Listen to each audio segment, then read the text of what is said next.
In Tasmania's idyllic Derwent Valley, where hops have been grown for more than a century, Jane Huntington and her husband run a small brewery.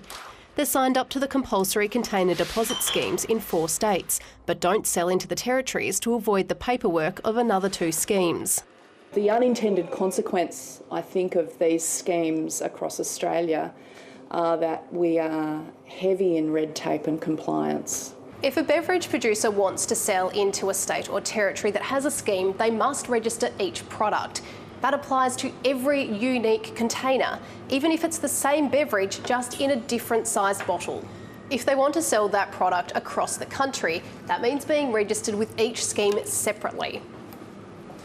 Once the final states, Tasmania and Victoria, introduce schemes later this year, that will mean doing the work 8 times over. Jane Huntington says in her small operation, she has to manually go through and count the sales of each item for each state.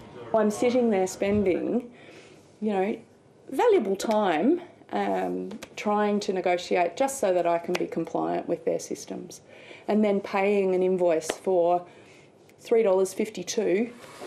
Independent brewers want a single national scheme, or at a minimum a national product register, so brewers only have to do the paperwork once for each product. It's a more concise operation, it's easier for brewers to follow, it's less hassle administrationally, less hours of employment spent filling in the paperwork. Reducing red tape and litter at the same time. Selena Ross, ABC News.